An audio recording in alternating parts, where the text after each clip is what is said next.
Welcome back with a smiling face. Important note before starting: if you are a fan of audio stories, then our Patreon account is the best platform for you. Join us on Patreon for the best audiobooks ever. Luna's Resurgence. Episode 12. Chapter 72 to 76. Lucinda POV. Being bored for days on end was horrible. How could anyone just lay about and do nothing? Even just lying watching TV shows or movies had ended up annoying her. She'd actually looked forward to having Nick stroll into the suite to have lunch with her every day. Was itching to talk to someone other than Samantha. The woman, it seemed, was more than happy to spend time cooking in the kitchen or sitting reading a book and keeping an eye on Lucinda at all times to make sure that she didn't do anything other than sit or lay on the lounge or in the bed. As per Dr. Emerson's instructions, Lucinda spent just one afternoon and part of the following morning choosing items for her office, had texted Lindy to get some advice on what should go in there. She was also actively getting along with Nick, which made Kyra happy with her when she was awake. It appeared he wasn't all that bad, though still on the demanding side of her staying on bed rest, which annoyed her. Her wounds didn't even hurt, they just felt a bit irritated and needed a scratch when she moved when they were touched by furniture or herself. She constantly complained about it and even poked at one of her wounds to prove to him that they didn't hurt. But still he'd not let up. Just raised that eyebrow of his and then said no. Lucinda had called the twins every day and talked to them. Tried not to sound upset when talking to them, though it pulled at her heartstrings every time. They both kept telling her how much they missed her, wished she was there with them. Found herself nearly in tears a couple of times. Nick had walked in and seen it. She couldn't hide it. Not anymore, not with the knowledge she had. He had walked over to her and hugged her to him, when she'd told him she missed them and it just hurt so much. She'd hugged him back and leaned into him, buried her face into his chest. Held back her tears. Lucinda had no idea how she was going to explain them to him. But she knew she was going to have to, and before that, conversation with Corey, Lindy, Gabby and James. She'd only known a few days herself, the truth of the matter. When she had called the twins over the last few days, Gabby hadn't sounded any different with her, which made Lucinda wonder if Alpha Corey had told them yet of her conversation with him. About her wanting to have them with her, she knew, he knew what she wanted. Lucinda was more comfortable with Nick now, knowing that he didn't know or was affiliated in any way with Darwin. That he had also been willing to give her his Alpha's oath that he wouldn't mark her. That he hadn't tried anything on her at all. Occasionally, he had teased her, but that was it.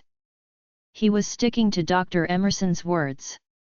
Lucinda had found it amusing to see and hear his reaction to her touching him.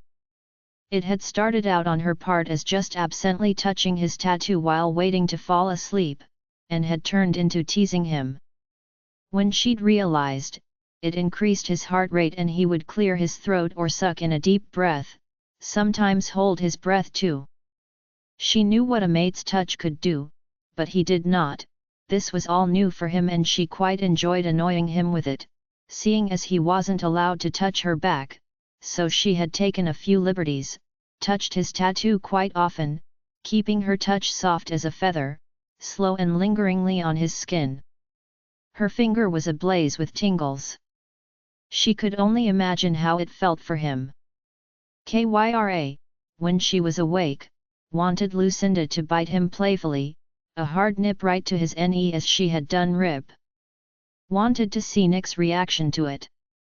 Lucinda was not game. The man would likely lose it.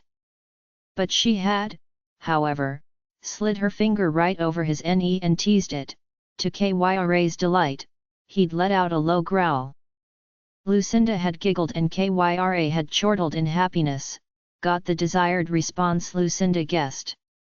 He sounded very frustrated with her touching him in this way. She knew he wanted more but couldn't, heard him grind his teeth and take a deep breath, and she would smile to herself and try not to giggle more, but he would feel her body as it gave away her stifled sound of amusement.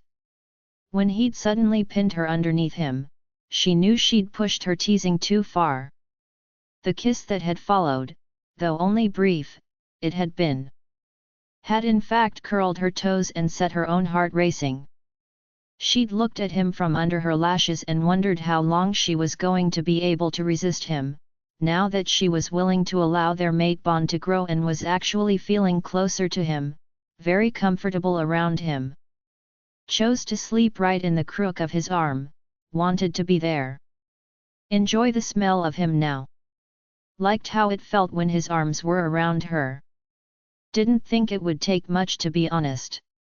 She had moved over and put her head on his chest, right on that tattoo she loved annoying him with, when he'd practically demanded it of her, stating Rip wanted to be closer to Kyra. She couldn't deny his wolf that, and Kyra had wanted it instantly. Rip had purred, showing he was happy that they were willing to please him, she guessed. Kyra had purred right back. Then each of them had gotten louder. Their two little weirdos, it seemed, were in some sort of contest again, as to who could be louder. Very amusing it was. Nick had told her she had to have one more day of bed rest, due to Kyra needing it. Lucinda couldn't very well argue with it. This was the first time she'd been so injured that Kyra had taken days to heal her. She had no idea how much it took out of her wolf. She knew Kyra was still resting in the back of her mind, so she had reluctantly agreed. But tomorrow she was up and about, and out of this room. Nick had told her she could look at her office space after breakfast and that he wanted to sit down and have a real conversation about a few things. Lucinda could only imagine what these things were. She figured Darwin was high on the list. Maybe the twins. Likely Matthew would also be on that list.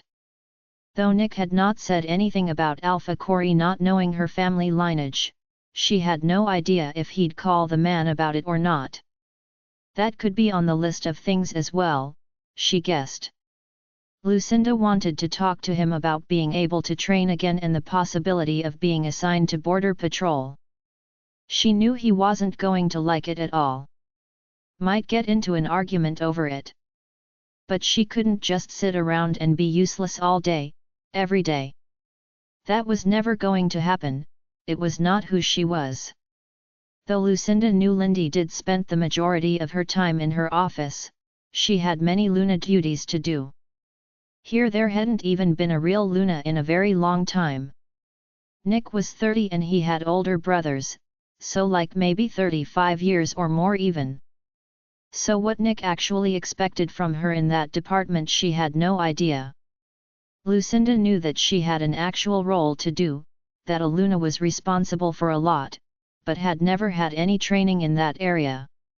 Only being mated for 2 days to Matthew, they hadn't started her training, had still been in her last year of high school, so Felicia had been going to wait to start her training on all the things she needed to learn and her responsibilities, until after she graduated.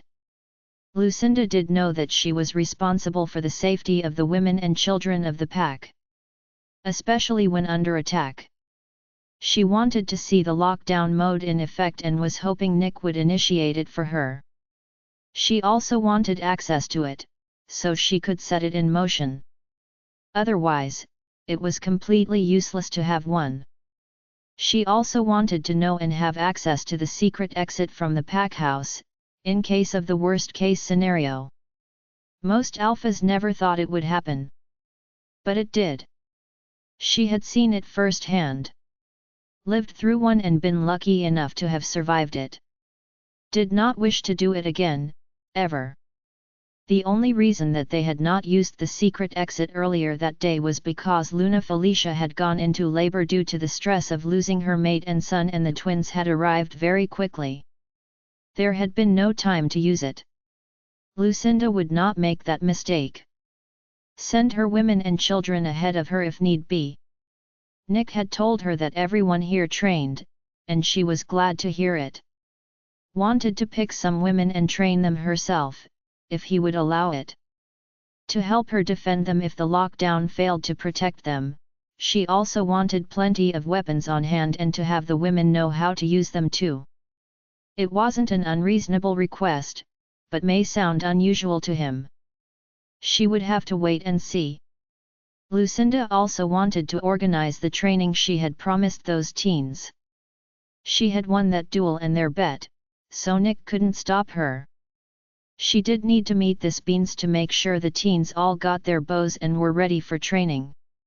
She also wanted them to all have training bows as well as the real thing so they could learn to move about with it attached to them and not damage it or have it hinder them. Once they could, then they would be allowed to carry the deal all the time.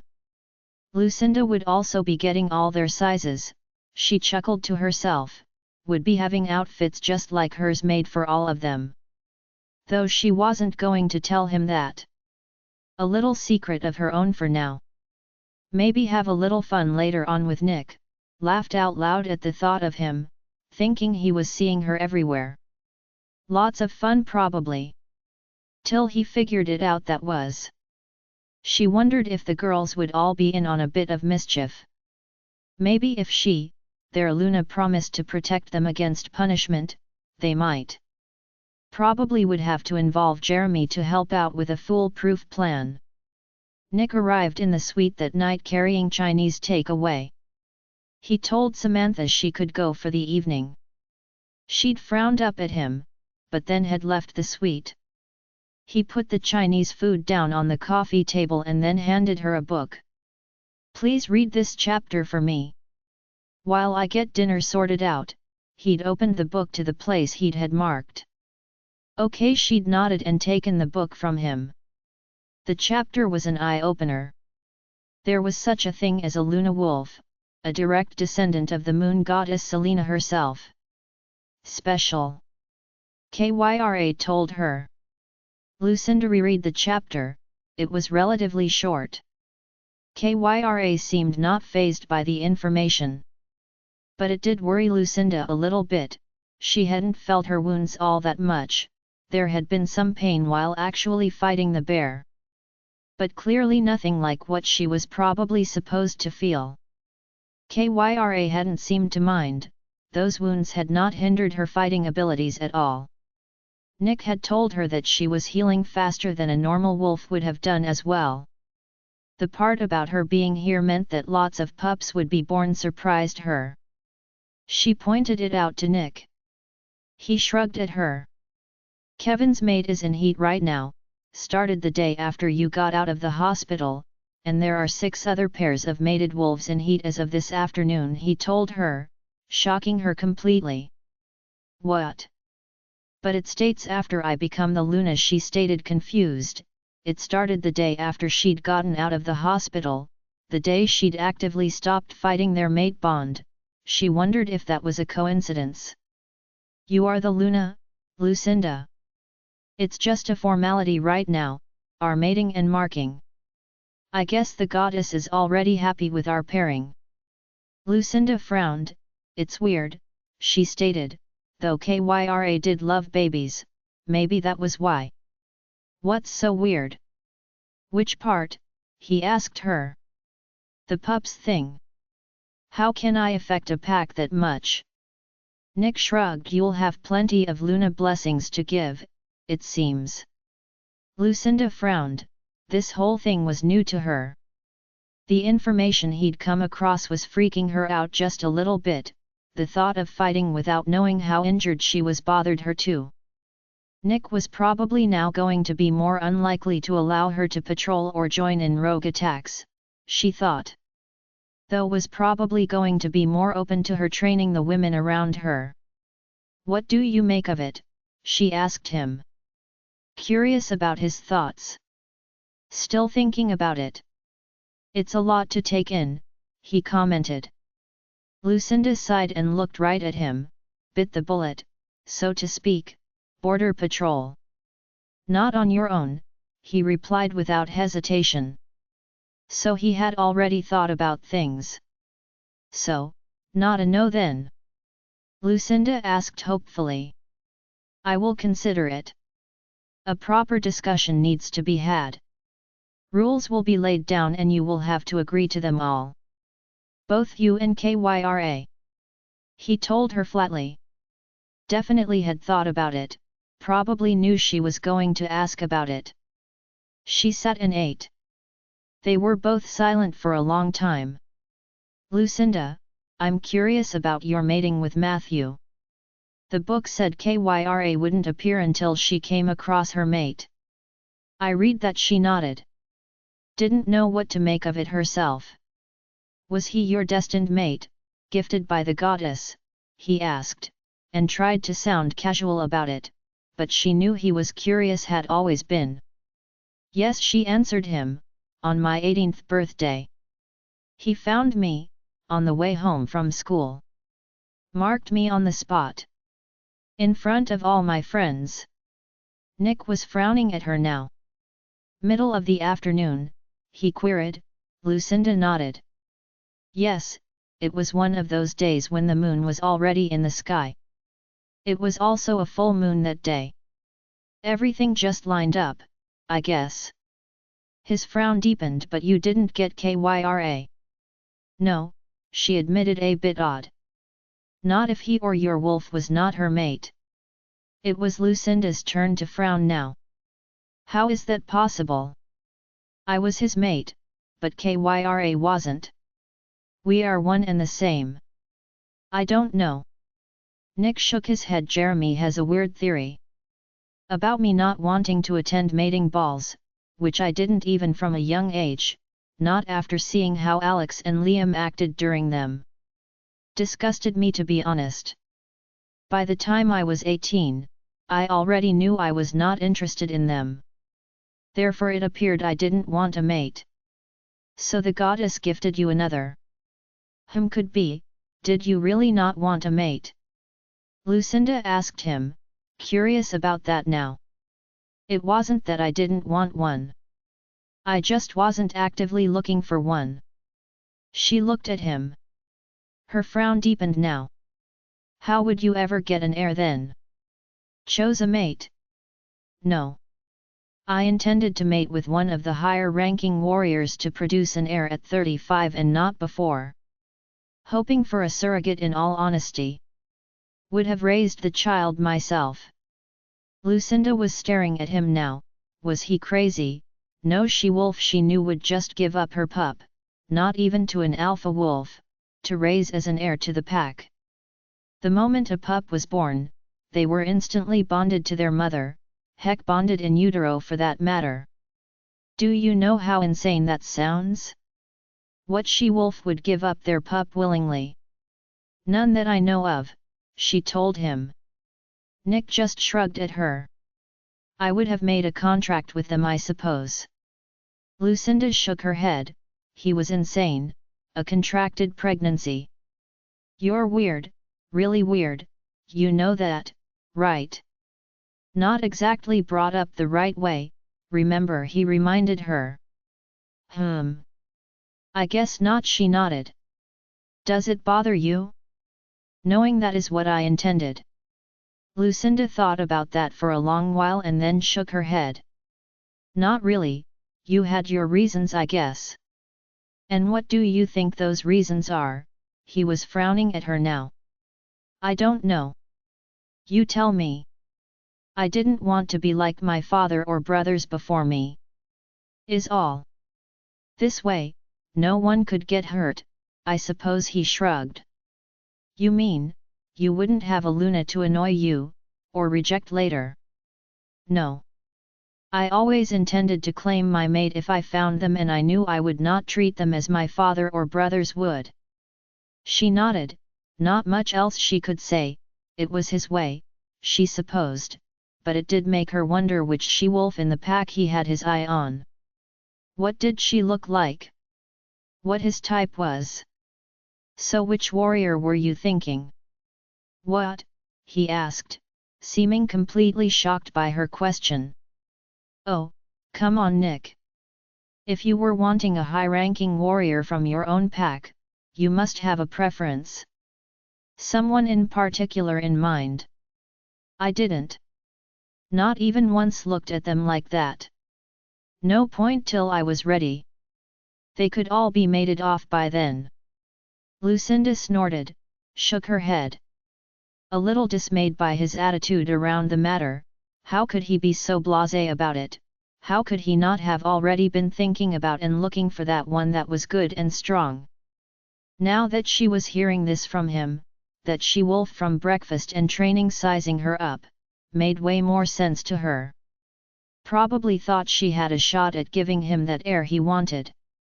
I've not so much as looked at another she-wolf since scenting you, Lucinda, he told her. Sounded like he was trying to convince or reassure her of his intentions. All right, she nodded, acknowledging his statement, but was not ready to let it go yet. That she-wolf from training? And breakfast? Was a long time ago. Well, over a year ago, he told her without hesitation. Does the pack know what your previous intentions were? Yes, in all likeliest. Lucinda said nothing. It was likely she was right, that she-wolf thought she was going to be his baby mama, and now that Lucinda was here, was likely angry about it. I have announced you as the future Luna. Did that through a pack-wide mind link the day you arrived, while you were getting breakfast. Must have caused you a headache, she stated, still thinking about that she-wolf. Was she going to be trouble? Lucinda thought so. If he'd announced her and she'd still challenged her, she was likely trying to show Nick she was stronger than his mate, that she would breed a better child for his heir.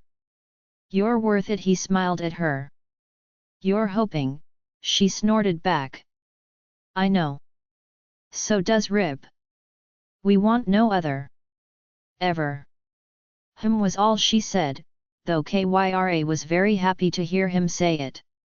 Lucinda was too, if she was honest with herself. But they still had stuff to work out. Once that was done, she would give him her undivided attention. That she-wolf was bothering her too much to respond to him the way he wanted her to. 73.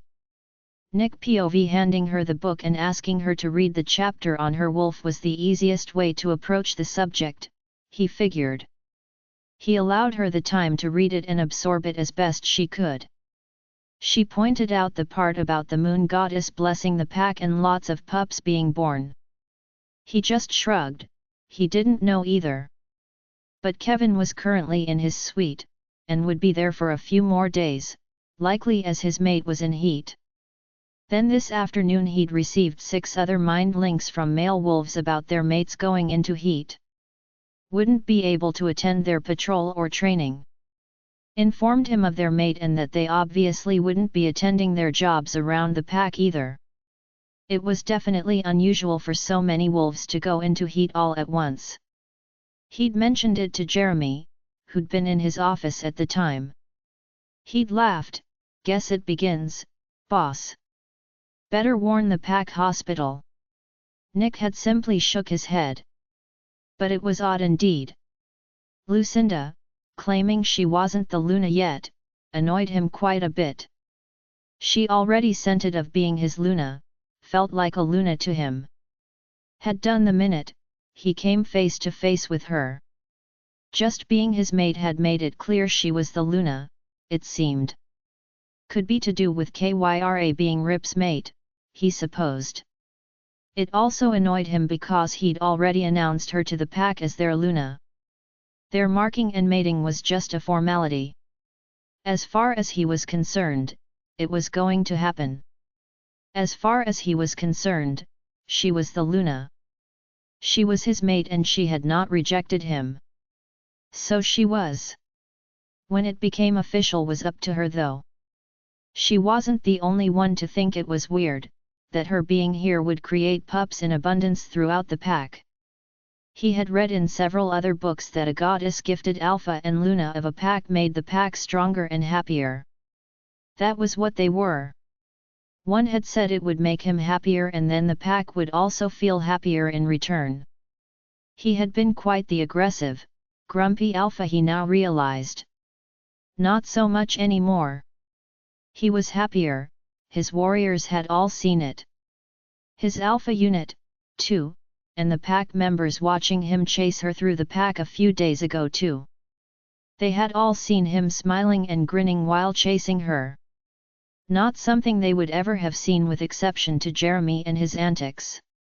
She did make him happier. Right from the moment he'd held her in his lap, in the car all the way here. Couldn't stop smiling down at her. He'd changed pretty darn quick. He could only imagine how he'd feel once she was officially marked and mated by him. Just thinking about it made his heart swell. He couldn't wait to look at her with his mark on her. Claimed and all his. When she'd asked what he made of it, Nick could only shrug and tell her the truth, that he too was still absorbing the news and thinking about what it all meant. Mostly, though, he was just more concerned about her well-being. The question he knew was coming.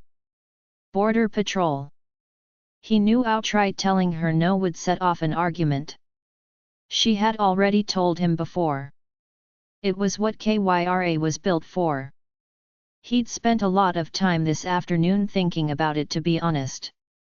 All he had been able to come up with, was telling her no wasn't going to do him any good. So, instead, it was a yes, but with conditions, number one being she could not patrol on her own.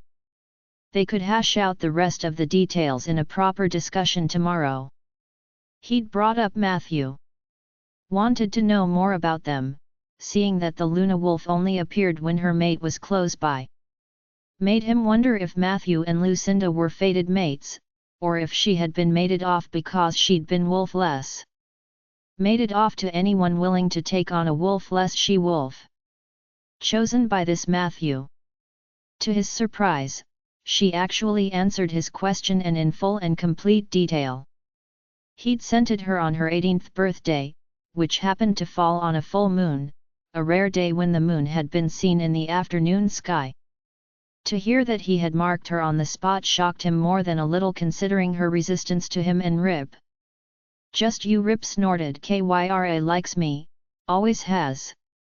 Only after scenting you. Tore up your car. Your car, not mine.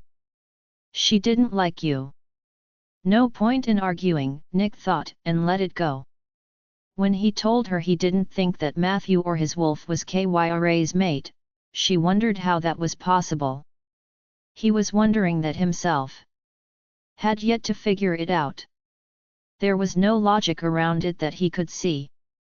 Told her about Jeremy's theory and the questioning had suddenly turned to him. Asked him if he didn't want a mate.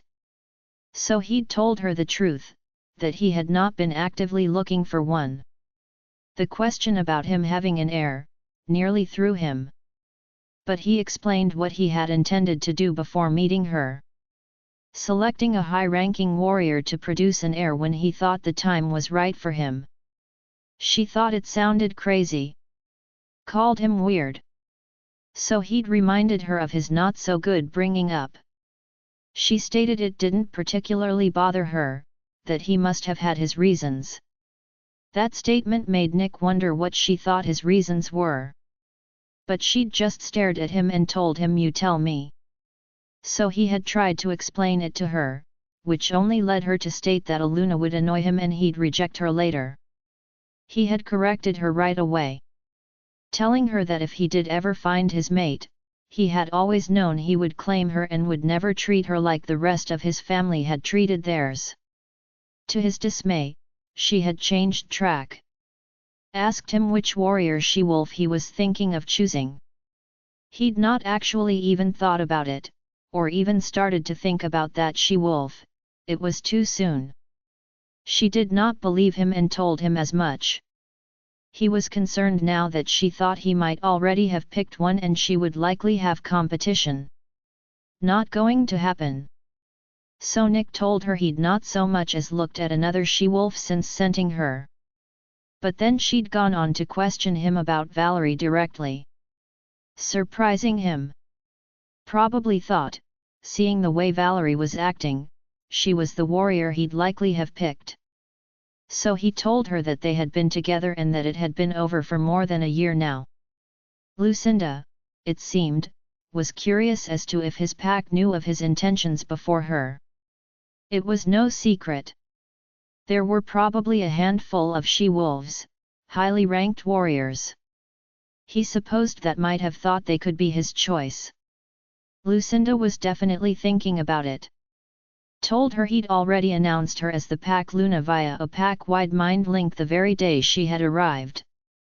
That she was his mate and the future Luna, which he had done. Told her she was worth the headache it had caused him. That he and Rip wanted no other. She just seemed to think about it. He'd thought they were making progress. But her lack of acknowledgement confused him more than a little. She had just really opened up to him about her first mate and now, it seemed, had shut him out again. That news about him picking a warrior and likely Valerie's reaction to her, could so doubt he supposed. But he had told her so many times, he didn't want anyone else. What more could he do?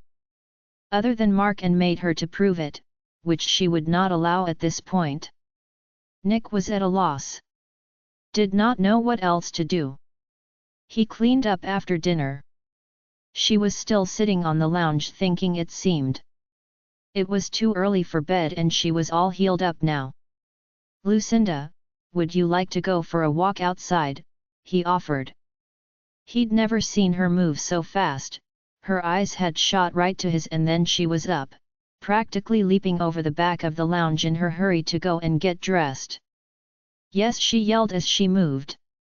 Was like a blur, she moved that fast. Nick could only smile and wait for her. She came hopping out of the bedroom pulling on a shoe. He chuckled at her. It was early spring and the nights were just starting to fill with the smell of native flowers that grew around the Pack territory. It would be a nice scent-filled night. Where are we going? I thought, if you're up for it, there's a lake out on the eastern side of the Pack about an hour's walk. Well, maybe more. He glanced at her. For you.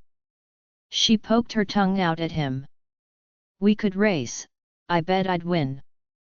You wouldn't, he smiled. You don't know that. I caught you last time, he smirked. Also no racing just yet. Technically, you are still on bed rest till tomorrow. Oh, I'm fine, she waved him off. It was a nice walk. He slipped his hand into hers and they just strolled along. She didn't seem to mind. He walked her along through the wooded path. It was quieter than the one through the town would be. It was the middle of the week and when they arrived they could see a group of young wolves all hanging out. He nodded to them, when they all stopped and looked at the two of them. Nick knew, growing up here. This was a place where young wolves 16 to 18 would come with their girlfriends. Don't mind us, he smirked and tugged Lucinda along the path that would take them out to the waterfall that kept the lake filled at the northern end. It was pretty there. They could sit and relax. He was hoping, being that it was midweek, it was empty up there. I think we disturbed the make-out spot, she chuckled softly. Indeed we did, he nodded with a smile. So, is that where you lost your V-card? She asked, a little teasing nod in her tone. Nick laughed. No, it was not. So where? Where did you lose yours? He teased her right back. She snorted. In the Pack house, of course, where else would I when Matthew was the... Her voice suddenly trailed off, as she realized what she was about to say. Matthew was what? He prompted, looking down at her. He did want to know the answer to that question. You didn't answer the question. She changed the subject. Where did you lose yours? My girlfriend's bedroom. Her parents were both on patrol. I was 16, he added before she could ask. In the Pack house, he thought as they walked on. Because Matthew was a ranked member who lived in the Pack house, he thought to himself. You know, you can tell me what rank he was. I'm not worried about it, Lucinda. It doesn't matter, Nick. He's gone now. So what does it matter at all? She kind of had a point. He guessed I'm simply curious is all he let her know. Don't be. It's not necessary. But he was more curious now. The way she'd trailed off at the end. The way she'd gotten away with a lot in her old pack. Alpha Corey seemed to let you get away with a lot. Makes me wonder why. Actually makes me think you were mated to a ranked member of his pack. So lenience was given. Lucinda laughed at that, a good hearty laugh. I never got into trouble. Yeah, right. At least twice a week since Kyra came along. She's naughty all the time. For what? He asked. Mostly putting unmated wolves in their place. Kyra doesn't like being touched. Yes, she does. Nick laughed right back. By rib. He's her mate, that's different, she countered. Yes, he is. Nick nodded. And proud to be. I can tell you. Nick, what is that? She drew his attention to the lake. Full curiosity in her voice and facial expression. Nick turned his attention to the lake. Mylan was out there swimming about, fully shifted into his water nymph. Nick pulled her to a fallen tree and encouraged her to sit down. So she could watch. That's Mylan, our resident water nymph. He's mated to one of the she-wolves of the pack, Faye. Wow, she sank down and stared out at him. I've never seen one before. Impressive, isn't he? Nick sat down next to her, slipped his arm around her and pulled her closer to him, right into the crook of his arm. She was way too interested in watching Mylan to care about Nick's intentions on her body, it seemed. He relaxed and turned his attention to Mylan himself. Realized the man was not alone out there in the water. A blue-haired nymph was also in the water with him. Not his mate Faye. Nick watched them carefully, observing their actions. Watched as the girl swam about. She seemed to be taking instructions from Mylan. That must be his daughter. She finally got her first shift, it seems. Wow, so pretty. Did she always have blue hair? Lucinda asked, was now leaning forward, her elbows on her knees and her chin in her hands, watching intently. Not that I recall. Must have turned 18. Now don't go running over to him. He's a bit standoffish and can actually manipulate water. Likes to keep to himself and is very protective of his mate and daughter. Okay, she nodded, but didn't take her eyes off the pair in the water. Nick watched her. She was very interested, it seemed. Mylan and Phelan did both have blue hair in the shifted forms, and Mylan's tail glowed light blue as he moved about in the water. Kind of left like a blue phosphorescence trail in the water wherever he went. It was indeed pretty to look at.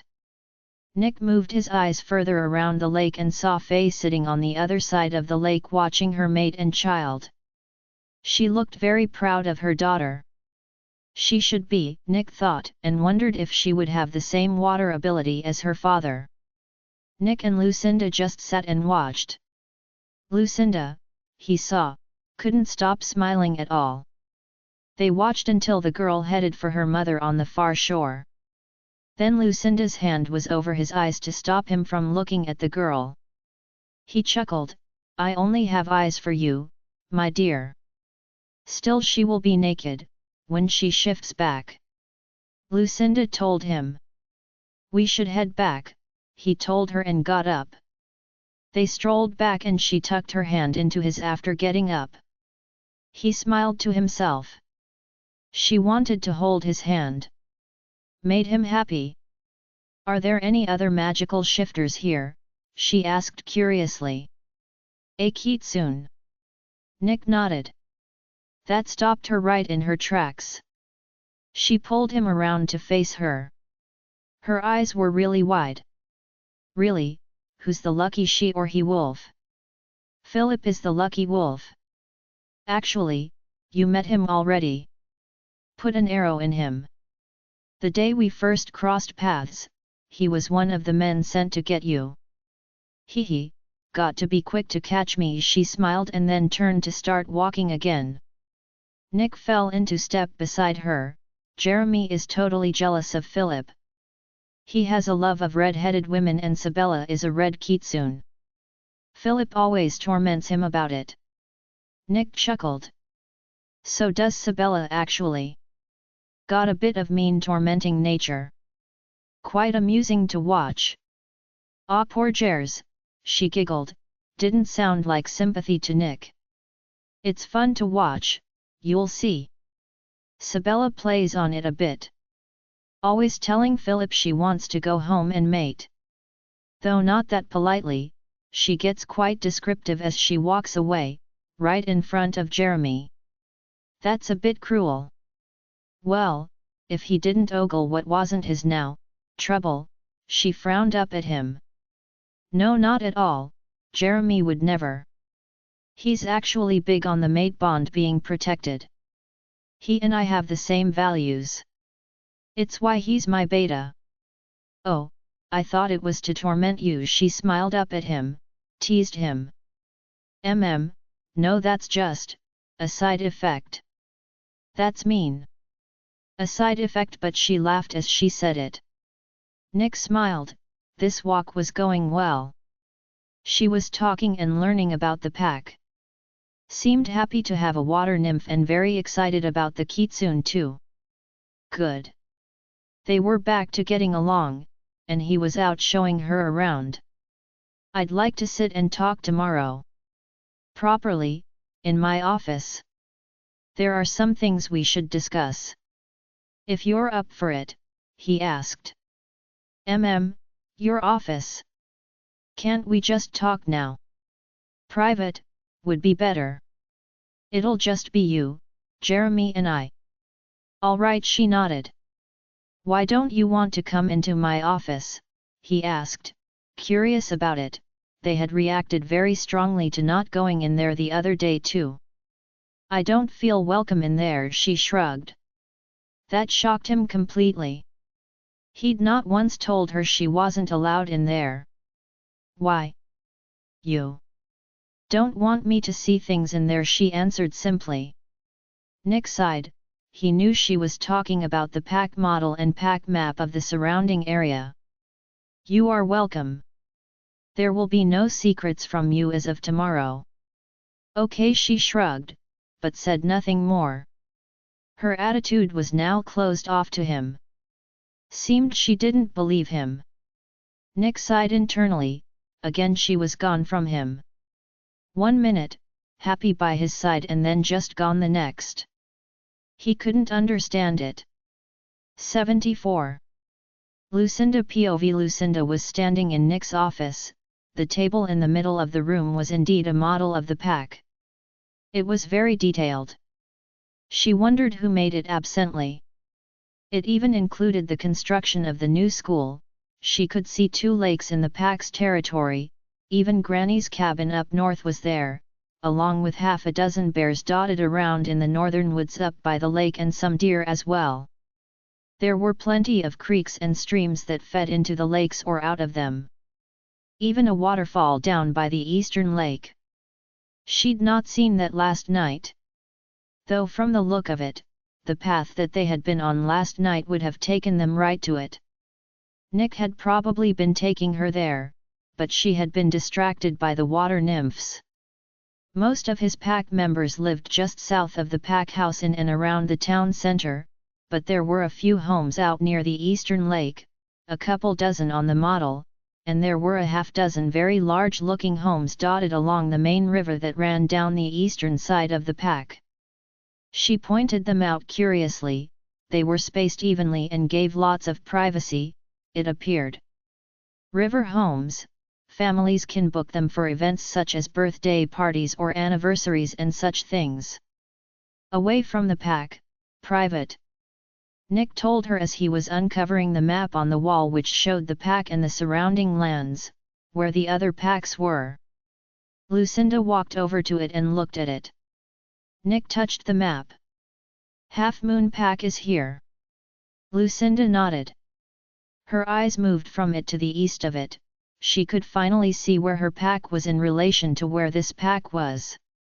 Reached out and touched it on instinct. Her home. Terrible story that one, Nick said, obviously watching her. It was a darkened shadow on the map.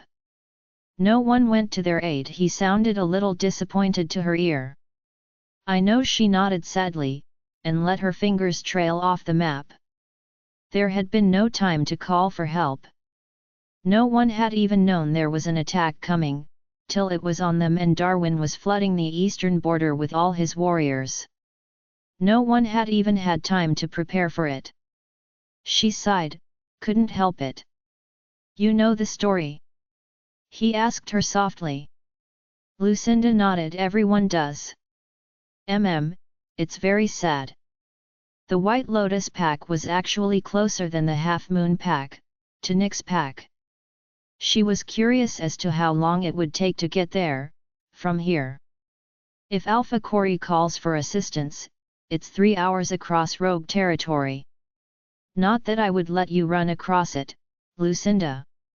I know, she nodded, not that it would likely stop her. If it was reported Darwin was there, he would have no say in the matter. They would just go and he'd have to deal with it. Is that at a regular pace, or is that using RIP at full Alpha Wolf speed? RIP at full tilt, he nodded. The drive is much safer. I would think so. A lot of rogue territory out there to cover. She turned away from it, to look up at Nick. Don't take this wrong way, he raised an eyebrow at her. Where is Darwin's pack? He frowned instantly down at her, so she clarified for him. I'm not looking to go and hunt him. I just, she sighed, want to feel safe, away from him. He looked at her for a long minute, then seemed to decide to believe her. In Canada actually. A full state away, he told her. She was the one frowning now. What? She didn't understand. Was that cruel, so obsessed with Felicia that he would cross into another country, run him and all his warriors across 2 full states, just to get to her? Who did that? After 20 years of being rejected, the man or his wolf, were completely insane, it seemed. That's likely why Alpha Cori had no information on him. It took Jeremy, Kevin, and Brady nearly a week to dig up the information I now have on him. Lucinda wondered what the cruel Darwin was doing now. Down in her pack. In the White Lotus pack territory, if his pack was up in Canada. It didn't make any sense at all to her. Why bother coming all this way for nothing? He'd burned the whole pack down himself. Left no one alive. As far as he knew. So why return? What for? It didn't make any sense at all. I don't understand, what is he doing all the way down here? She mused aloud, looked at him, to Jeremy who was sitting across the room. Hoping one of them would have an explanation for her. None of us do, Lucinda. Come and sit down. I will give you all I have learned about the man, but I want you to tell me first, why did you antagonize him, challenge him? Lucinda sighed softly, she knew this was coming. Walked across the room and sat down in one of the leather chairs, across from Jeremy. Jeremy had told her as much. But what should she tell him and how much of it? She didn't really want to tell him everything, not without her women's consent. Jeremy was watching her, as well as Nick, who'd taken up the seat next to his beta. They would both likely pick a lie, so that option was out. In a nutshell, he killed Matthew, both my parents and my older brother, she stated. It just wasn't the entire story, but it was the honest truth. That man had slaughtered them all without mercy. Had no mercy for anyone. Not even the women and children who'd been defenseless and hiding in the pack house for safety. She found both Nick and Jeremy staring at her now. It seemed they were completely shocked by her statement. Lucinda held out her hand for the file that Nick was holding. He didn't hand it over right away, as she expected him to. "You had an older brother?" he asked, clearly had not known that. "Yes. Xavier." Lucinda nodded. "How'd you and the twins survive?" Jeremy asked her. "We hid. Not that Darwin cared about me. I was wolf-less, ignored me. But I took the twins and we hid." "You were there when it happened?" Jeremy stated. "I was." Lucinda nodded sadly. She had been, and it would forever be burned into her memory. "Can we not talk about it anymore?" Her voice hitched a little with the pain of the memory it caused talking about it. Nick nodded and handed her the file to look at. Lucinda took it and directed all her attention to it. She could feel both Nick and Jeremy watching her. What they made of her tale she had no idea, but everything she had said was the truth, just an altered version to keep her women and children safe. She had to ignore the itch to glare at them pointedly. It was interesting and sad that his older brother had seen a massive number of warriors go past, had done nothing at all about it, informed no one. Probably didn't want them retaliating. He'd also refused aid to them on their way back. No one had seen Alpha Darwin, since that day, and his son was now in charge of the pack. There was a picture of him. He looked like his father, though a little softer around the edges, and those eyes of his were unmistakable. He was Felicia's son for sure. So she had run and left the child behind. Maybe thought he wouldn't come after her, if she left the heir to his pack there. Must have been hard on her, to leave the boy behind in the care of a brutal man like him. The information on him showed he was only 2 years older than Matthew. The twins had another brother out there. She saw that his pack was peaceful since he'd taken it over. Perhaps he'd not been like his father. She hoped not. Would never tell him about the girls. Would hide them away forever, just in case. So where has Darwin been all this time? He certainly had not looked like a rogue or smelled like one, for that matter. His wolf looked very healthy and strong, as an alpha wolf would do when in a pack. It didn't make sense to her. 8 years it had been, and he'd not been seen returning to his pack with his army. His son had taken over right away. He'd not been expecting to see his father again, it seemed. Where had the man been, and what had he been up to? "Where is he?" "It doesn't make sense," she finally asked them. "We don't know," Nick answered, sounded like he was telling the truth. "You said that it was the first time you had seen him in 8 years. "Yes," she nodded, "not since the day he killed everyone." She had been out to the White Lotus pack many times since gaining her wolf and had never seen him there before. "He didn't look or smell like a rogue to me," she added, and turned her eyes on the both of them, one at a time, looking for their opinion. They had both seen him, Jeremy up closer than Nick. "Not a rogue." Jeremy agreed with a nod. "Still an alpha wolf," Nick nodded, old but still had the feeling of a full-blown in-charge alpha of a pack. "So, if his son is in charge of his pack?" Lucinda frowned. It didn't make sense. Whose pack is he in charge of now? "Unknown," Nick told her. "Would you tell me? If you knew?" she asked directly. "Yes, I would." Nick nodded, "to keep you clear of it. Especially with what we learned about Kyra yesterday. Keeping you and her safe and unharmed is my #1 priority." That made her frown. "We can take care of ourselves." "Till you can't," Jeremy said as he leaned back in his chair, and stared at her. Clearly, Nick had shared the information with him. Being the beta, he would know everything. Agreed. "You're strong and Kyra is very aggressive, Lucinda. But Kyra doesn't know when she is in danger of dying." We've been fine all this time, she countered. Till that bear Lucinda, you lost a lot of blood, had to have a transfusion while your wounds were being tended to. Likely would have died out there on your own. Unaware of just how badly injured you actually were, he told her softly, calmly.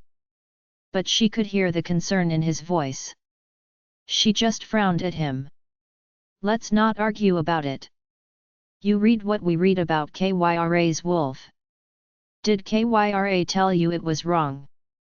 No, she shook her head. Then till you understand your limitations, you'll need a protection detail, if you're going to insist on patrolling, that is. I'd prefer you didn't do it at all. Anger started to fill her, he was going to limit her again. She was a fierce warrior, trained long and hard to earn her title, there weren't many that could take her down, and here he was telling her, because of Kyra's wolf type, she had to stay home and do nothing. I'm not going to sit around and do nothing all day. Or just be a baby maker for you, she added. If he thought she was just going to be around, to produce him an heir or two, he was dead wrong. I didn't think you would. And I am not asking you to be a baby-making machine, Lucinda. But you do need to agree, to not patrol on your own for now. He thought she was reckless. She had never been reckless. Was simply good at her job. Fine. So when can I start patrolling? She asked. I'll have to organize it. So a few days, I guess, he told her, and his tone implied he expected her to agree to his terms. Till then, she shot back. I'll let you train. You can choose the morning or afternoon training group, he nodded. Mornings and bow training in the afternoon, Lucinda stated flatly. Saw him frown at her, unhappy she was pushing for extra training in the afternoon it seemed, but bow training was nothing really, not at all like full hand-to-hand combat or wolf training, not that many would take on Kyra in training. Most opted out of it, and so she'd been excused from it. Kyra was too aggressive even in training. Also, when can I start training the teens? You lost that bet fair and square. Told me if I won, I could train them my way. I want to sort that out and get it underway, she informed him. Might as well get all she wanted while they were on the topic. And what kind of training does that involve? His frown had deepened and was now marring his handsome face. Strength training, some gym workouts. Agility training, so running your obstacle course would be good for that. Bow training and techniques. Knife handling and throwing. I'd be expecting them to train 3 or 4 days a week, dawn and dusk. Rain, hail, or shine, even in the snow, she answered honestly. She had thought about it quite a bit. No, it's too much. Twice a day, plus your regular training. No, he was putting his foot down. Seemed he'd taken her the wrong way or read what she'd said wrong. Lucinda smiled at him. Nick, calm down. I didn't mean it like that. I meant their training schedule would cross over all these times, not twice a day. That weather training will also be a factor. One training session, every other day, is fine. At either time, I'll organize a schedule. I'll want to see it. Approve it, he told her in that no-nonsense tone again.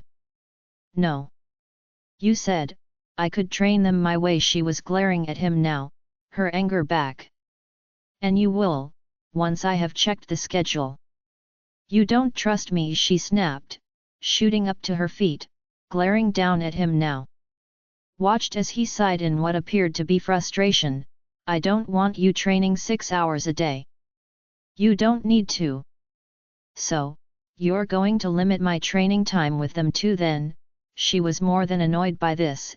It took a lot of training and dedication to achieve her level of skill, and if the teens were wanting to be like her, at her level in 6 or 7 years, then they would have to train hard, and be very dedicated to their training, like she had been. They're just teens, Lucinda. From what I saw, all without wolves, yet he countered her. So I never had a wolf. Trained hard to fit in and keep up. If I could do it, then so can they. It's that simple. It's not that simple. Yes it is, she cut him off, too angry to care about his explanation.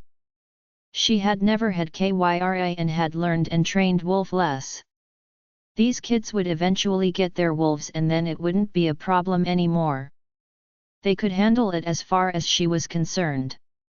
No it's not, he snapped back at her, then took a breath and tried to calm himself down. I won't have you training our juniors so hard, you're running them ragged.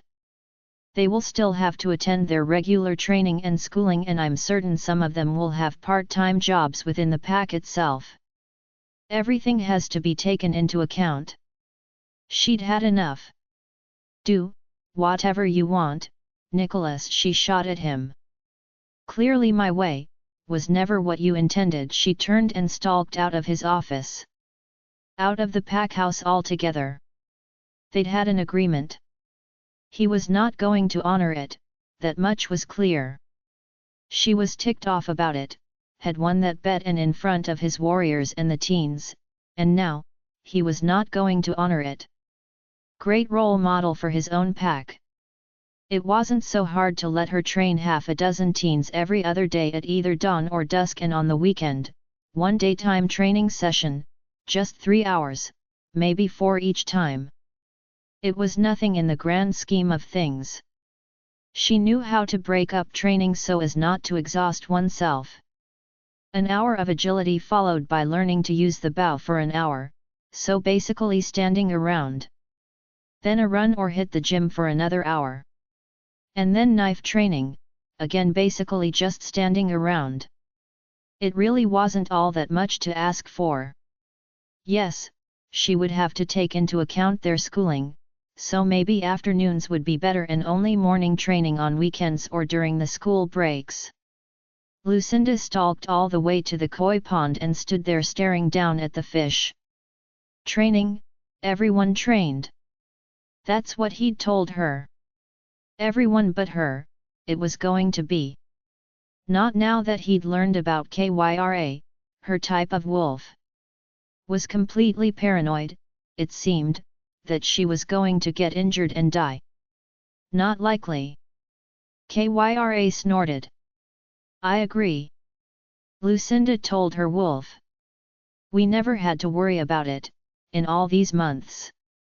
Strong and capable I am. Kyra agreed, just being overly cautious and smothering us now. Lucinda, we need to talk about this. Nick's voice interrupted her conversation with Kyra, from behind her. Why, you've clearly made up your mind. She folded her arms across her chest and refused to look at him, continued to just stare at the pond and the fish moving about in it. I am going to let you train the teens. I just want to see the schedule and make certain it's not too much for them is all. Because you don't think. I know, when is enough, right? She spat at him. Yes, you're right on that, he agreed. But whose fault is that? From all I have seen, you train yourself to the point of exhaustion. You don't seem to know when to stop, not even for yourself, and Kyra just lets you. Neither of you understand when enough is enough. She snapped. Nick grabbed her by the arm and yanked her around to face him. Is it? Even after a concussion, you went and trained? Who does that? No one I know, he snapped back at her. She glared up at him. I was mad that day, she practically snarled at him. Remember why? Because I do. Saw him nod and take a deep breath to calm himself down. Yes, I recall, he acknowledged. I have trained the twins for the past 3 years. Do they look exhausted to you? Do you think James and Gabby would allow me to do anything that would be detrimental to them? They also have schooling to attend. Write up the schedule and let me see it, is all I am asking. Is that so hard to do? He sighed heavily with a slight shake of his head, almost as though he couldn't believe she was arguing with him about this. Fine, she snapped and stalked off away from him. Just leave me alone, she grated as she walked away. Stalked all the way around the pack house, glaring at the ground the whole way. He really was just too infuriating sometimes. Should just punch him in the face, she thought absently as she stopped at the koi pond again. One good hard punch, she took her shoes and socks off, stepped into the pond and waited around watching as the fish swam about and away from her. Shame it wasn't more than knee-deep and no lotus flowers. Waiting in the water reserve with her mother hip-deep picking flowers always seemed to help her calm down as a child and a teenager for that matter. 75. Nick POV. He stood and watched her as she studied the pack model, taking everything in. Really looked at it, saw her touch the area where they had sat last night down by the lake, tilt her head and allowed her eyes to move along the path to the waterfall, probably curious as if that was where they had been headed before being distracted by Mylan and Phelan. He'd uncovered the pack's surrounding area map. It had all the packs he was affiliated with on it, plus a few that were just local to the state. She had walked right over to it. He'd shown her where Half Moon Pack was, so that she could see she wasn't all that far away from her sisters. They'd spent a nice evening walking around and curled up in bed together, slept soundly, and when he'd woken up to find her already awake and sitting a little away from him on her phone, texting someone. He'd not liked it at all, that she wasn't still in his arms, like how she usually was. He'd never woken up after her before, she'd never been able to escape his arms before, was curious how she had managed it this morning, didn't like it. The minute she had realized he was awake, she'd put her phone down, and for a minute he'd thought she was going to come back to him and snuggle up to him. Maybe he would get the chance to play with her or even more. They had been getting along much better. But then she had gotten out of bed stating "I'm free" and had gone off to shower and change. "I'm free," he'd muttered to himself, saying it like she was a prisoner who'd just been released. They'd eaten breakfast in silence, mostly due to him being a little annoyed at her comment, and her distance from him hadn't helped either. She'd not offered any explanation about who she'd been texting that early in the morning. Could it be anyone from her old pack, he supposed, or anyone from his unit? She has those numbers now too. After breakfast he'd brought her down to his office. Her hand touched the old abandoned pack that Jeremy had said she'd run off to, the day she'd scented him and been unhappy about the match. A place Alpha Corey told him she went to clear her mind and think about things. He still thought that was odd behavior. She'd heard the story of it. Not surprising really, seeing as her pack was local to it. A neighboring pack. She was right that everyone around these parts had heard of it. A pack slaughtered out of nowhere, no one went to their aid. A whole pack was wiped out in a day and no one seemed to know why. He offered her Darwin's files, after hearing that she wasn't going to run off and find his pack or hunt him down. Just wanted to feel safe, apparently. He did believe her, sounded truthful to him. He'd asked her to explain her behavior and why she'd antagonized Darwin, and to his complete shock, she'd told him it was Darwin who had killed her previous mate, her parents, and her older brother. He'd not even known she'd had an older brother. That she had taken the twins and hid from Darwin, not that he'd cared about her being wolf-less and all. Even Jeremy was shocked by the news. At least now he could understand her behavior. Wanting to attack Darwin was as simple as revenge on her family's part. He could understand that. But again, why wasn't anyone in Half Moon Pack allowed to talk about it, under threat of punishment? Something was still missing. Lucinda asked him questions, which he couldn't answer himself. There was still too much information missing on the man. But he and Jeremy did agree that Darwin had not scented like or looked like a rogue, but still appeared to hold his full alpha title. Which meant the man was either part of a pack or running a pack somewhere. Could have changed his name, Nick supposed. Though why? Lucinda had not liked being told she needed protecting from herself. That she and Kyra didn't know their own limitations until they did. She needed a protection detail. The glaring at him said it all. She was very unhappy, and thought he was going to make her sit around doing nothing or just be a baby-making machine. He'd corrected her on that.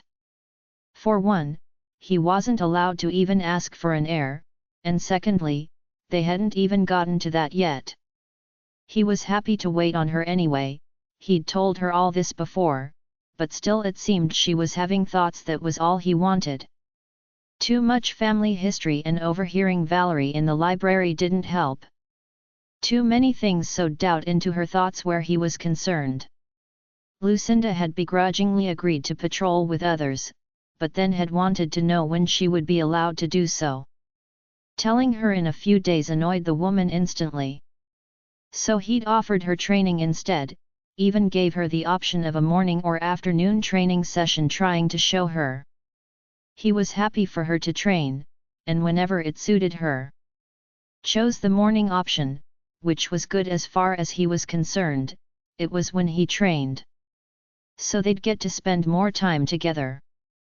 But then had to go and ruin it. Saying she would train with her Bao in the afternoon, she didn't ask so much as tell him. Already pushing more training at him, even though they had already discussed limiting her hours of training, when she'd been in the hospital bed. She'd seemed to agree to it then, but was now resistant to it. Felt better now, so probably didn't think it was necessary. Also wanted to start training the teens who'd been watching their archery duel the other day. The woman was clearly obsessed with training.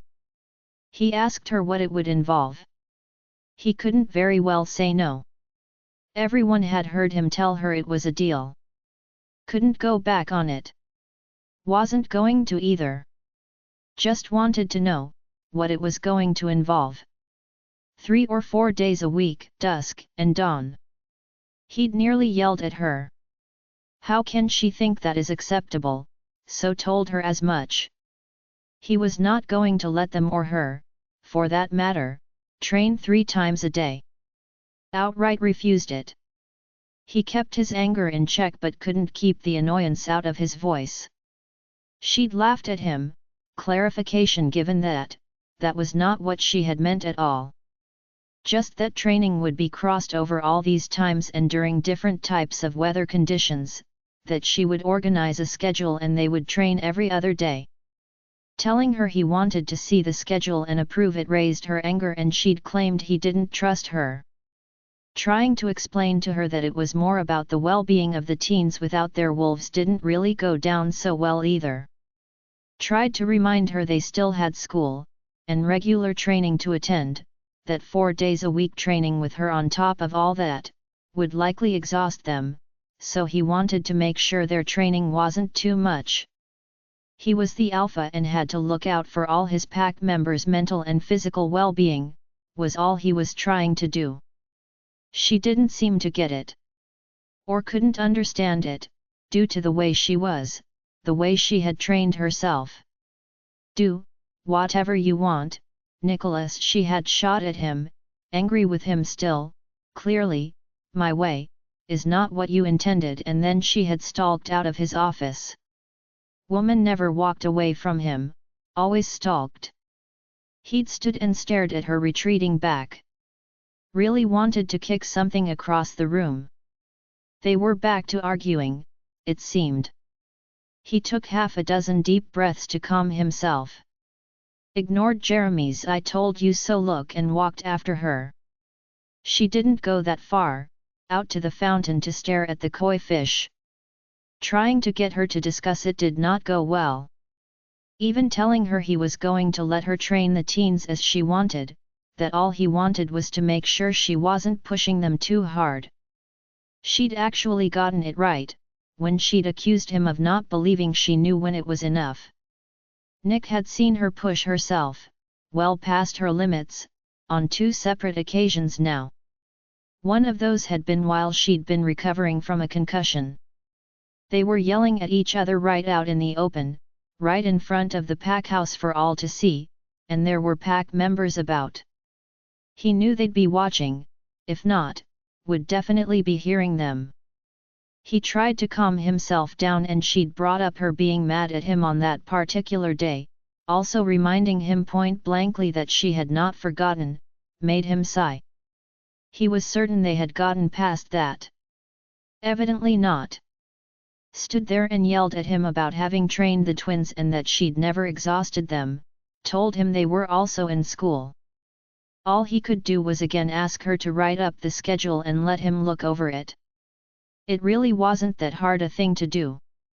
Even his trainers would bring up the schedule when changing things up. For his approval. Nick didn't see anything wrong with him wanting to know what it was going to look like, or even give some advice on things if he thought it needed some adjustments. He didn't like the 4 days a week thing, that was way too much for juniors. Twice a week would be sufficient, but he did not bring that to her attention. Didn't think it would go down so well. Perhaps he could get the teens to tell her the schedule was too much. Lucinda had told him to just leave her alone, while yet again stalking away from him. Nick frowned after her. He much preferred her locked in their suite, where she had been so bored she'd been happy to see him. They'd gotten along the whole time. It seemed having Kyra back meant they were back to being easily ticked off. He could only hope she would write up the schedule, then let him look at it and give some feedback, without causing another yelling match. He let her go, didn't think she would go too far. Doubted she'd run off. The past couple of days she'd been quite affectionate, her bond with him was getting stronger, and telling Alpha Corey not to come and get her meant she was willing to stay and be with him. So he let her wander off to cool down. She'd stay away from Bear Country, he thought. One run-in and the required days of bed rest to recover would deter her on that front. Returned to his office, he'd not gotten to show her office yet. He'd have to try that again later, he supposed. Nick noted that Jeremy had updated the whiteboard with the new information she'd told them about Darwin. Some dates would be good, on her end. Jeremy told him.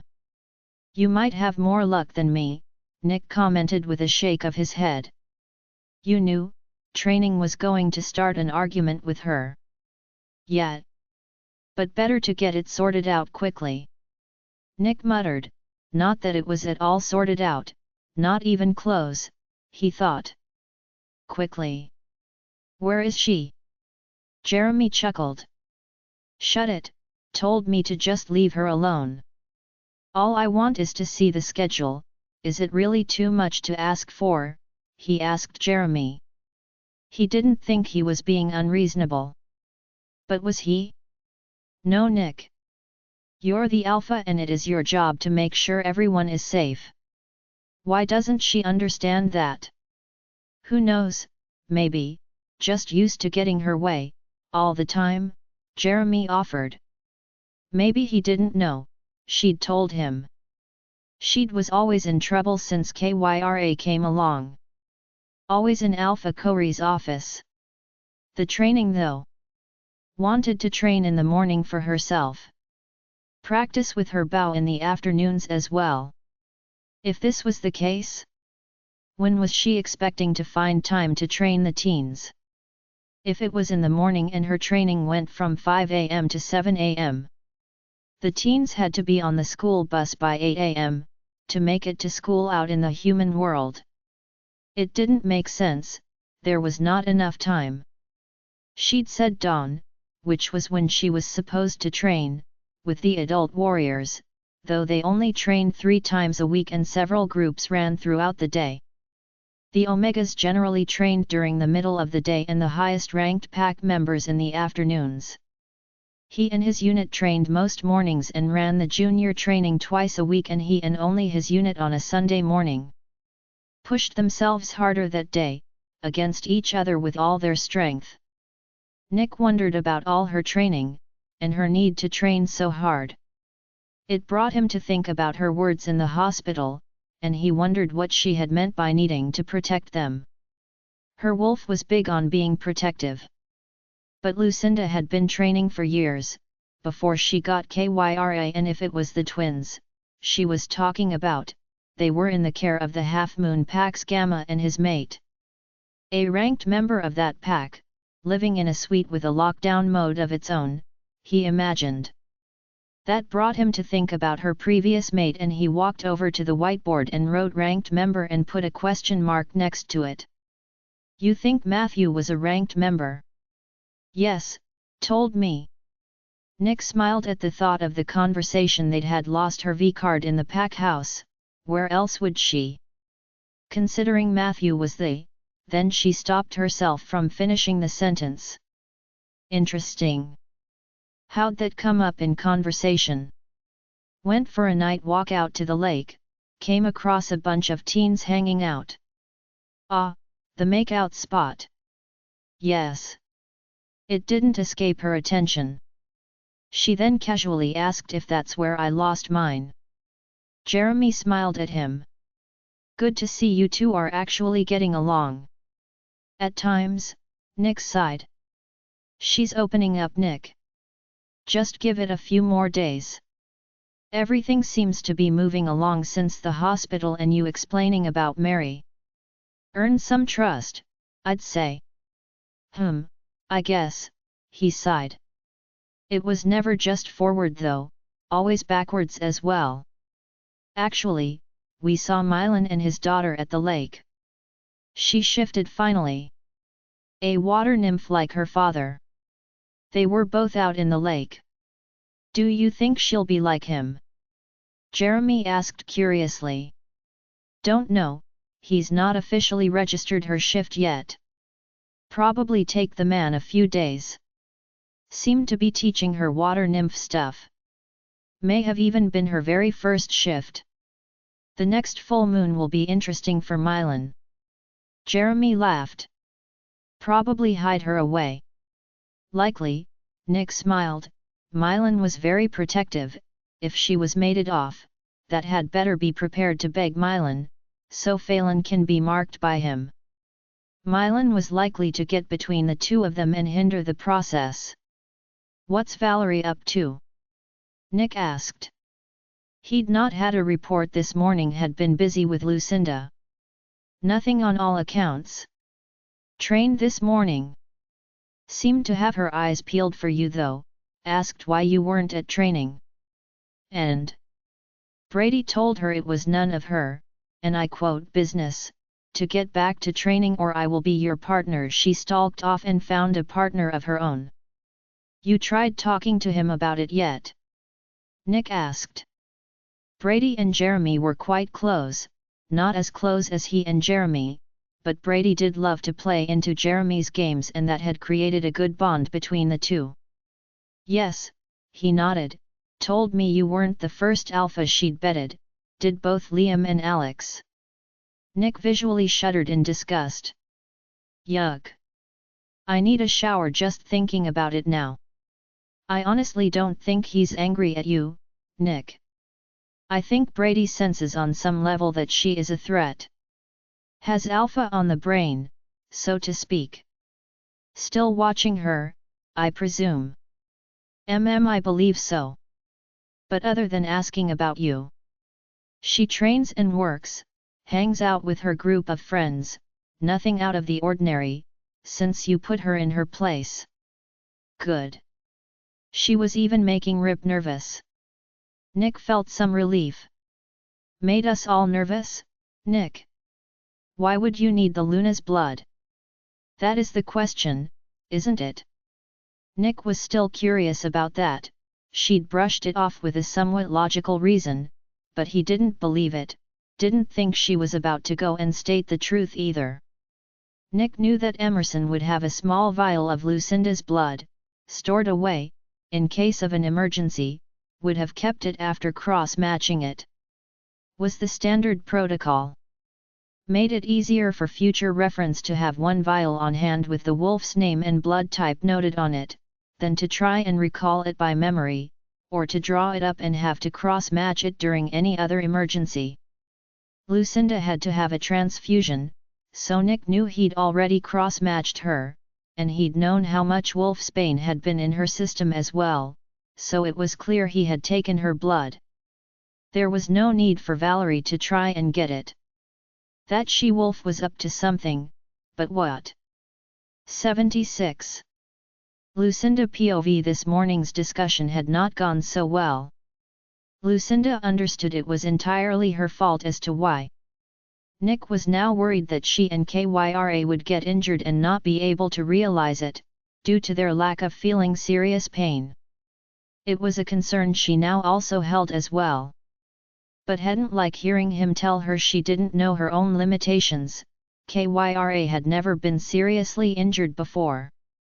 Then arguing with Nick about her training was useless. Alpha Corey had always told her she overdid it. Nick thought so too, and he'd told her as much. That day she had been mad at him. She had overdone it, just kept pushing herself. He was right on the fact that Kyra had not tried to stop her. Wanted Lucinda to train, to get stronger. She always did, so she never stopped her when she was training. Lucinda knew she was the one to pick a fight with him today. Why? She didn't really know, annoyed was all she could think. Hated talking about that day in Darwin, and he'd brought all that up. Before their conversation about training, and her emotions had already been high, with all her feelings from memories, she was forced to relieve every time he brought it up. She didn't want to talk about it, or even think about it. So her emotions had spilled over and she'd taken it out on him. Nick was trying and she knew it. He'd shown her the pack map, even showed her where the Half Moon pack was and told her how far away it was. Trusting her now, with the knowledge. He'd then let her read all of the information he had on Darwin herself. As for patrolling and not being allowed to do it by herself, she and Kyra had done dual patrol many times. It was fine. Why it irked her, that he was telling her she now had to do dual patrol. She didn't understand herself. Sharing a patrol was fine, because if she didn't want to talk, she just wouldn't. It was that simple. Wondered who he would put her with, what shift she would get to do. She and Kyra both did prefer the night shift. It made Kyra happier being out under the moon. That made more sense now, but Lucinda wondered if he would allow that. Would have to ask him, considering it would mean she'd not be in bed when he was. It might cause him to say no. He was a bit on the clingy side in bed, always had his hand on her. She didn't even know how many shifts he ran, 3 or 4 a day. Which were the boarders that were the most attacked, though with the knowledge of Kyra being a Luna wolf. Nick wasn't likely to put her on the most attacked border. Or she doubted it. Lucinda was going to have to talk to him again. She watched from the koi pond, as a bunch of Omegas in training gear were headed for the training grounds. She pulled on her shoes and socks and headed over to watch their training for herself. She sat herself down on the sidelines, didn't interfere or offer to assist, in any way. One argument for the day was enough. She watched as they trained in hand-to-hand combat and then ran through the obstacle course. Noted that some of them looked exhausted, while a few seemed to really enjoy it. A group of 4 women were all laughing and still looked pumped up, ready for more. Probably should be ranked up to junior warrior status, she thought absently, and wondered if Nick ever came out here and assessed them himself. Lucinda got up and stopped the 4 of them from leaving the training ground and asked them outright if they wanted to try out for the junior warrior rank. All of them just stared at her like she was a little bit crazy. She knew the trainer was standing by listening, so she waved him over and brought him into the discussion. He too saw their potential, but none of them had ever asked to be ranked up or even expressed an interest in the process of being ranked up. From the look of shock on their faces, it seemed to Lucinda that they didn't really understand or know that they could ask for it. It wasn't hard, just a standard training battle between each of them and the warrior rank they were applying for. If they could hold their own or win, they would be ranked up. Pretty simple. She'd been through it year after year at Half Moon Pack until she'd applied to be on the retrieval team. She asked the trainer how often rankings were held. The answer: every 3 months. But each newly ranked wolf could then not ask to be ranked up again for a year, which allowed them time to train and improve their skills for the next ranking. That sounded fair. It was much the same back in Half Moon Pack. The 4 women moved on to go shower and change and get back to their jobs around the pack. The trainer told her that all Omegas had the option to rank up, but he'd never seen even one of them apply for it though. Well, it was about time. Those 4 women were good, had great potential in them. They also liked training, which was also a good sign. They could be of better use to the pack. Being ranked up would also give them a better standing within the pack, and in turn improve their and their families' lives. Lucinda didn't know if Nick housed his pack members by rank, though she did know most packs did. Guess it was a question she would have to ask him. She took a deep breath and headed for his office. Kyra snarled inside her mind all of a sudden, alerting Lucinda to a threat. She stopped and looked around. Found that she-wolf from breakfast looking right at her. "You got a problem?" Lucinda asked her. She'd put that in her place once already. If she wanted to go again, that was fine with her. Kyra was ready, that was for sure. "Me? No," she smiled right at Lucinda, a nasty smile you might have in a day or two though, and then she laughed and walked off. Lucinda watched her walk away, noticing the nursing scrubs she was wearing. Must work in the pack's hospital. Lucinda didn't like her, neither did Kyra, for that matter. She turned and continued on her way to Nick's office, wondering what that statement had meant. You might have in a day or two. It was a threat and she knew it deep down. She shook her head. She'd taken that wolf down before. It was unlikely she was a real threat to her or Kyra at all. Rip her head off. Kyra snarled. "I'll let you." Lucinda agreed with her wolf. Nick's office door was open and he was in there with Jeremy and Brady. She knocked on the door and waited. All 3 of them turned and looked at her at the same time. An alpha unit all in sync, she thought absently. "You don't have to knock, Lucinda." Nick frowned at her. "Yes I do. I can't just walk into an alpha's office." Even she knew that everyone bar his unit had to knock. Well, them and the previous alpha, usually the current alpha's father. "Lucinda, you are the Luna." "Yes you can," he informed her casually. She just stood there a little surprised, never really thought about that, though Lindy never did knock on Corey's office door. Interesting, she thought and stepped into the room. "I just watched the Omegas train and I had some thoughts."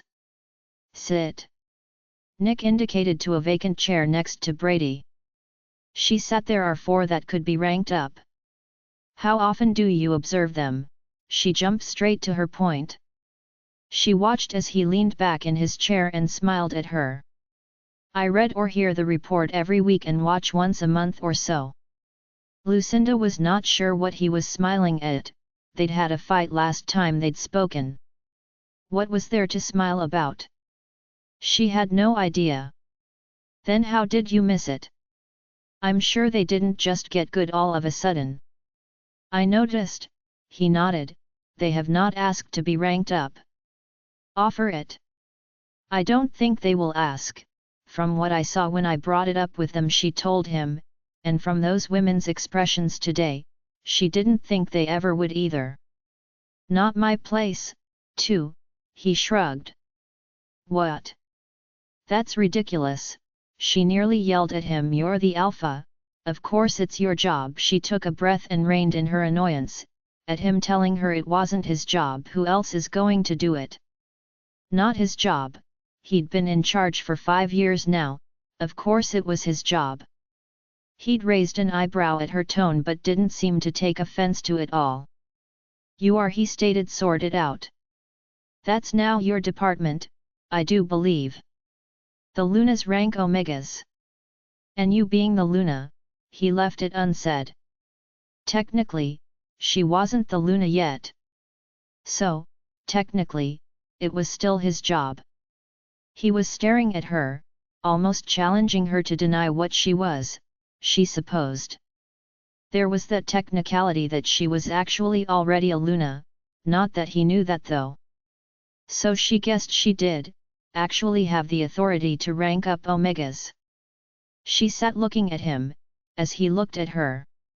She could feel both Jeremy and Brady watching the two of them. Moved her eyes to Jeremy for a moment, he just smiled at her but said nothing. There was something here, she could feel it. Turned her eyes back to Nick, he was still sitting all relaxed in his chair looking at her, apparently waiting for her to reply to him. Her brain was ticking. Really?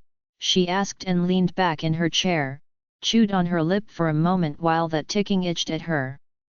In charge of all Omegas? She queried finally. He nodded right at her.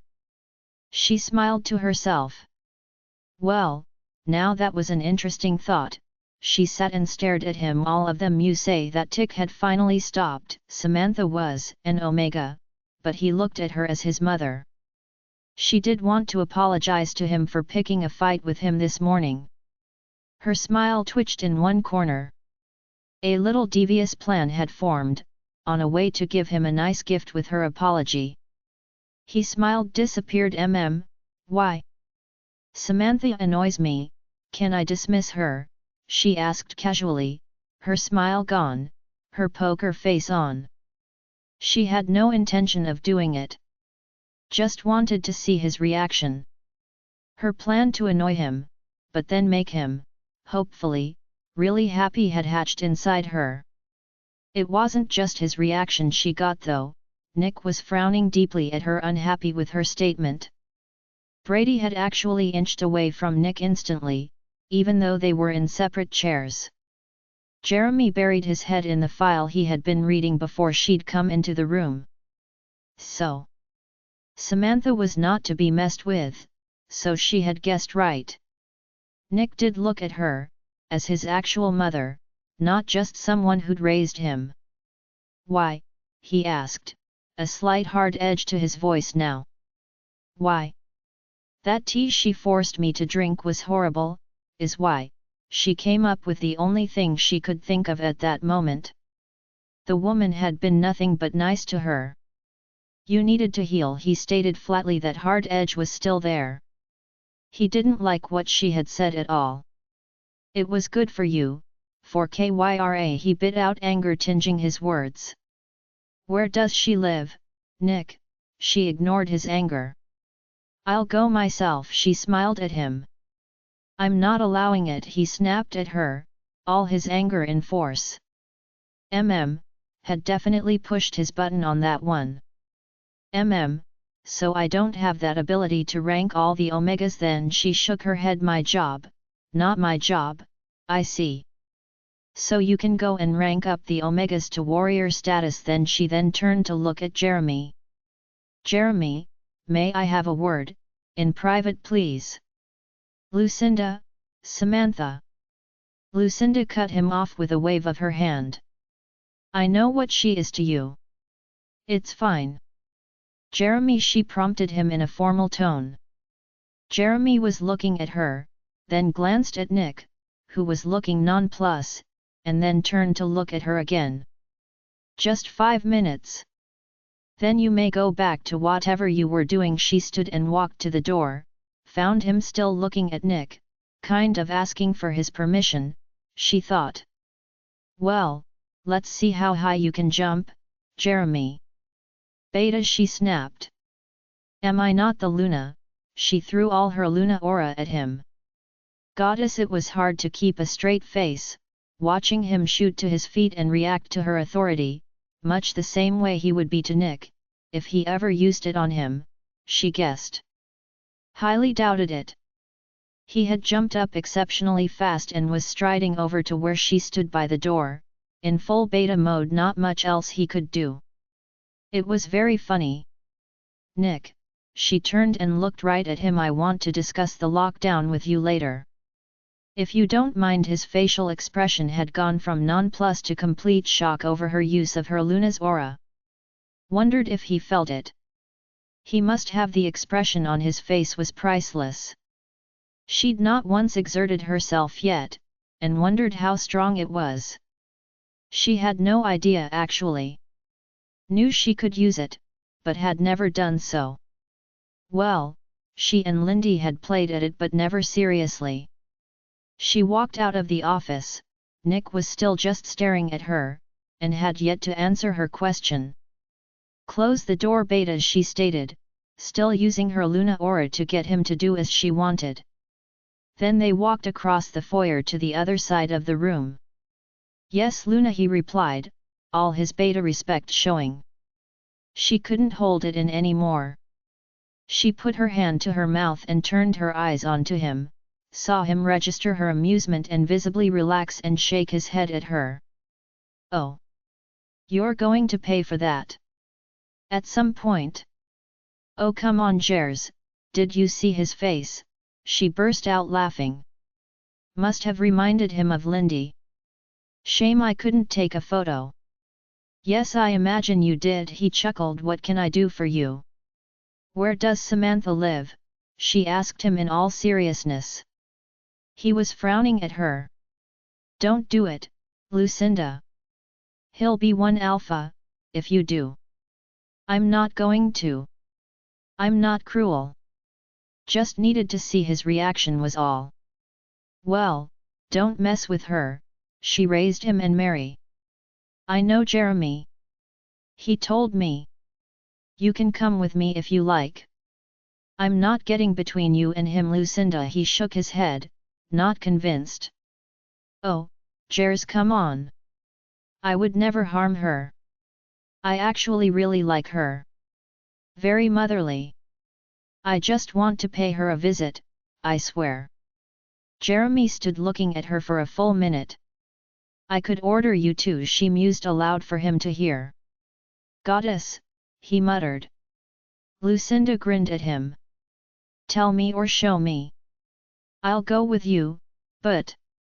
Yet. Don't tell Nick, she waved her hand in the air. Go make your excuse, I'll wait, she smiled at him. So a threat to order him would work on him against his friend. Interesting information for future pranks. How much practical joking can he take? She asked as he turned away. A fair bit. But at some point you'll need to run, and fast, he grinned at her over his shoulder. I'll just let Kyra out, she waved him off again. He came back in less than 2 minutes. They walked casually through the pack, in silence, down into the town to a nice house on the eastern outskirts, a small single-story home. It had a small tidy yard with one flower bed and white stepping stones to the front door. The house was light blue with white trim. She knocked on the front door. Jeremy stood next to her. Samantha looked a little surprised to see her. May we come in? Of course, Luna, she nodded and stepped aside. The house was neat and tidy. Lucinda could smell something cooking in the kitchen. It appeared to be a very simple 3-bedroom house, 4 doors off of a short hallway and a living area directly off the kitchen. Jeremy strolled in behind Lucinda and greeted her. She greeted him back. Your mate? Lucinda asked her. Works in the human world, in one of the pack's accounting firms. Okay. May I sit? Yes. Lucinda sat down and looked right at her. Nick just informed me I can rank omegas. Can't get much lower, my dear. Samantha replied. You'd think that. Lucinda nodded, but she'd seen lesser. There were many levels to the Omega status in itself. Samantha held the highest there was, being Nick's personal Omega and all. Now, you announced yourself as my Omega, the other day. I did. Nick is fine with it. Samantha nodded, though her tone fully implied she knew Lucinda was not happy about it. I don't think it is appropriate, Lucinda said in all truthfulness. You're like his mother, it's weird. So I can't accept it. I can, however, rank you up, to what is appropriate. No, no, no, she was shaking her head now. I'm not giving you a say, Samantha. As his mother. As Mary's mother. You should be living as such. No. I told Nick that's not what I or my mate wanted, years ago. I want this. Lucinda told her honestly, I also have no mother. I find myself liking you quite a lot. Please let my first action as the future Luna of this pack be bringing you to the Alpha floor permanently. She heard Jeremy chuckle. I can't. You can, Mother. Lucinda stared right at her. Your son is a handful and I don't know him well.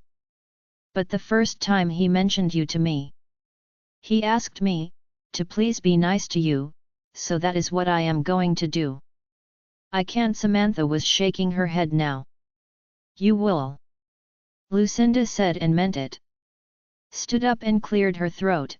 She'd seen Lindy do this once or twice, put out her Luna's aura to make it official. I, Luna of Blue Moon Rising Pack, hereby rank you, Samantha, and your mate up to the status of Alpha Nicholas of the Blue Moon Rising Packs, mother and father.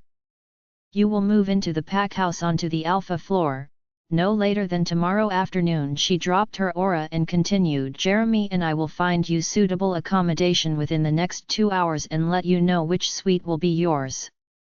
Jeremy gave a low whistle. Samantha was standing staring at her, tears had welled in her eyes. Lucinda walked over to her and hugged her. I want him to be happy too. She mind-linked her. I was mean to him today, unnecessarily, and wanted to give him a gift to apologize, but didn't know what. I don't know what he likes other than you. Give him yourself. Samantha replied. That will happen. But there are many things I need to discuss with him first. I might need you to talk to, seeing that you know the truth about me. All right, my daughter. Lucinda squeezed her tightly in a big hug before letting go. Please move in soon. I'll call Frank, he'll come home right away. Thank you. Lucinda bowed slightly, showing her respect to the woman who was now ranked as high as one could get, without being the Alpha or Luna, herself. She walked back to the pack house with Jeremy. You are one devious woman, he chuckled. Nick's been trying to get Samantha into the pack house for years. Didn't just order it, I see.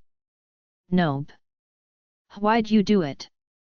Ah, she sighed heavily. I was mean to him this morning, Jers. I picked a fight with him over something he'd actually already told me about and I'd agreed to. Feel a bit bad about it. Let's just say I'm apologizing. He nudged her. You could just snog the man and all would be forgiven. That's not really an apology though, is it? That's just using my being his mate to get out of being in trouble or the bad books. Yes, do you know just how much you could get out of him? He laughed. I'm pretty sure I'd end up naked if I snogged him, Jers. So, he smiled at her. Lucinda smiled up at him. Not yet, good things come to those who wait, Jeremy. She winked at him. Besides, her and Alpha Corey now had a deal of their own, an alliance. If she told him when it was going to happen, he'd send her a whole case of his prized pink gin, and she really did want it. So, Luna, when are you going to let our Alpha mark and mate you? You just declared yourself and did your first official act, so you want to be his mate. Our Luna. Jeremy nudged her again with a grin. Ah, no cheating now, Jeremy, she laughed. She was the one cheating on that bet and couldn't have anyone else in on it. So which suite would be appropriate, Jeremy? She changed the subject. Maybe the one at the end of the hall by the elevator, got room for when her sons come to visit. She has 2 children with her mate, fully grown of course. Show me, and then we'll go talk to Nick. You talk to Nick? I'll make Brady and I scarce in case he jumps you for it, he laughed, and he might. Lucinda waved her alpha's oath in his face, I have insurance, and grinned at him. Jeremy burst out laughing, you take after Lindy so much. Well, she did take me in 8 years ago. Learned a lot from her and her mate, she giggled. The rest of the audiobook will be continued in the next episode. Join us on Patreon for early access or more great audiobooks, a link is provided in the video description.